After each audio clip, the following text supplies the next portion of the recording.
Bonjour et bienvenue sur cette nouvelle vidéo sur les relations affectives. Tout d'abord, est-ce que vous savez réellement pourquoi vous échouez dans vos relations affectives? Si vous avez la réponse à cette question, c'est que vous avez fait un grand pas en avant et que vous êtes assuré de ne pas reproduire les mêmes erreurs. Si bien sûr, tant est que vous en ayez fait des erreurs. Je dis cela parce qu'en général, on a plutôt tendance à imputer la faute aux autres quand notre relation a échoué. J'imagine que vous avez tous fait cela et que vous avez même justifié vos reproches en les validant auprès de vos amis ou de votre famille pour vous assurer de votre bon droit. En fait, les relations n'échouent jamais vraiment, sauf au niveau de votre ego, parce qu'elles ne produisent pas exactement ce que vous voulez et que vous y êtes surtout entré pour les mauvaises raisons. Mais consciemment, vous ne le saviez pas. Donc avant de continuer, juste une petite question. Avez-vous envie de revivre les mêmes scénarios?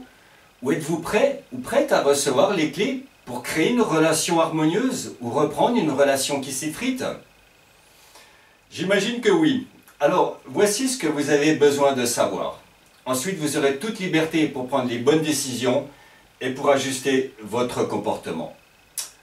Ce qu'il faut savoir, c'est que la plupart des gens entrent dans les relations en ayant à l'esprit ce qu'ils peuvent en tirer plutôt que ce qu'ils peuvent y apporter. Si tel est votre cas, vous serez très vite frustré parce que personne ne peut contenter quelqu'un à la demande. Au début, nous nous entendons souvent dire que nous étions rien avant l'arrivée de cet être extraordinaire. Mais cela impose à cet être extraordinaire une pression incroyable pour qu'il comble tous vos désirs. Oui, c'est vrai qu'il est romantique de dire que depuis que cette femme ou cet homme est arrivé maintenant dans ma vie, on se sent complet. Mais le but de la relation n'est pas d'avoir quelqu'un d'autre qui pourrait vous compléter, mais d'avoir quelqu'un d'autre avec qui vous pourriez partager votre complétude.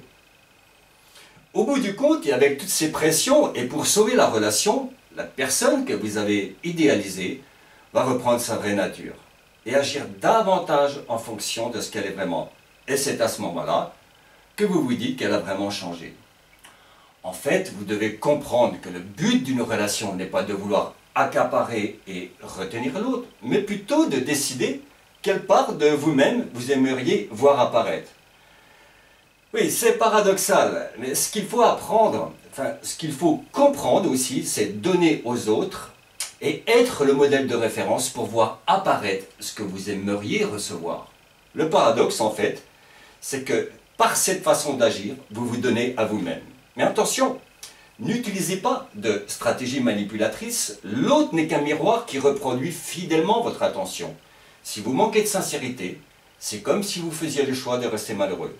Cela paraît bien complexe et je vous entends déjà penser. Mais comment peut-on mettre un terme définitif à ces comportements compulsifs? Eh bien, c'est tout le sujet aujourd'hui. Tant que l'on ne comprend pas, on reproduit les mêmes erreurs.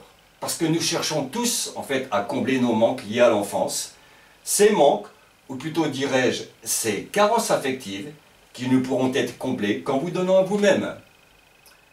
En outre, ce sont nos manques affectifs qui font que l'on attire un certain type de personnes, et non qu'un seul but, vous faire évoluer. Bien sûr, rien n'est planifié, pas plus par vous, sauf au niveau de vos désirs inconscients, qui ne correspondent en rien à vos besoins d'évolution. Maintenant, est-ce que vous voulez créer des relations harmonieuses et épanouissantes? Si oui, voici ce que vous avez besoin de savoir. Premièrement, commencez par vous libérer de l'attente que les autres puissent vous satisfaire pour ne plus être déçus. Ensuite, n'essayez plus d'imposer votre point de vue, même si vos références objectives démontrent que vous avez raison.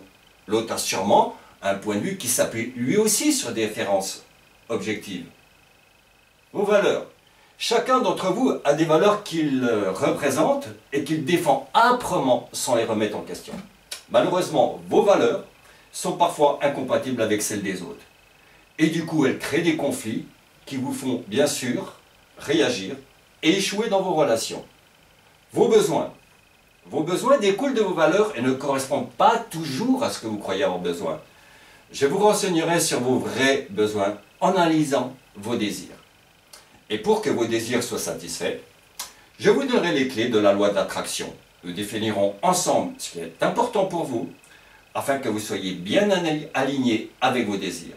Et si vos désirs ne se réalisent pas, c'est assurément que vous entretenez aussi de fausses croyances. Nous verrons comment vos croyances vous limitent et vous conduisent à effectuer des choix dans la vie qui ne vous correspondent pas du tout. Vous pouvez croire que telle personne possédant telle caractéristique, physique ou morale, vous apportera le bonheur. Eh bien, c'est tout le contraire qui se produit. Par exemple, vous trouvez une personne très attirante, mais celle-ci est très convoitée et suscite votre jalousie. En fait, ce n'est pas trop un problème si vous prenez conscience de votre réaction. Cela veut dire que l'autre vous renvoie à vos affects ou à d'autres troubles d'ordre psychoaffectif que vous n'avez pas encore réglés. Qu'en est-il justement de vos réactions plus précisément quand votre partenaire ne répond pas à vos attentes? Vous vous mettez en colère? Vous êtes frustré et vous allez, excusez-moi l'expression, lui faire la gueule en vous promettant de lui faire payer? Peut-être même le faire culpabiliser. En fait, tous les moyens sont bons pour faire réagir votre conjoint ou l'autre. Mais le problème, ou les problèmes, c'est qu'il se retourne toujours contre vous parce que vous interprétez son comportement qui vous renvoie à vos propres affects. Donc à ce stade, je vous apporterai des solutions très pragmatiques pour que vous puissiez éliminer définitivement vos traumatismes. Ces traumatismes sont engrammés dans votre cerveau. Ce que je veux dire par là, c'est que vos affects sont enregistrés dans votre mémoire subconsciente. C'est cette mémoire affective qui est inhérente à toutes vos émotions quand vous ne réussissez pas à les contrôler. Pour en finir avec vos émotions qui perturbent les relations, l'hypnose est l'approche comportementale que j'utilise depuis très longtemps maintenant et avec efficacité auprès de mes patients, vous ouvrira les portes vers une authentique communication. La communication est aussi un art et pour bien communiquer, vous utiliserez les 4 axes fondamentaux que j'ai mis au point pour obtenir tout ce dont vous avez besoin. Bien, maintenant, je vais terminer mon propos et j'espère avoir répondu à vos attentes. Donc les questions qui se posent aujourd'hui à vous maintenant sont celles-ci. Est-ce que vous êtes souvent en désaccord avec votre conjoint ou vos proches? Ou êtes-vous actuellement en conflit avec lui? Si vous répondez par l'affirmative, c'est assurément que vous avez besoin de renouer des liens harmonieux avec les autres, d'amour, de complicité, de partage et de bonheur. La question n'est pas hasardeuse, mais elle contient inévitablement votre réponse. Mais allez-vous faire le choix?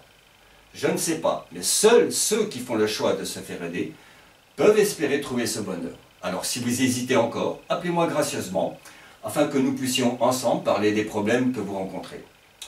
Je me réjouis d'avance de vous recevoir et je vous dis à très bientôt pour une prochaine vidéo. Au revoir.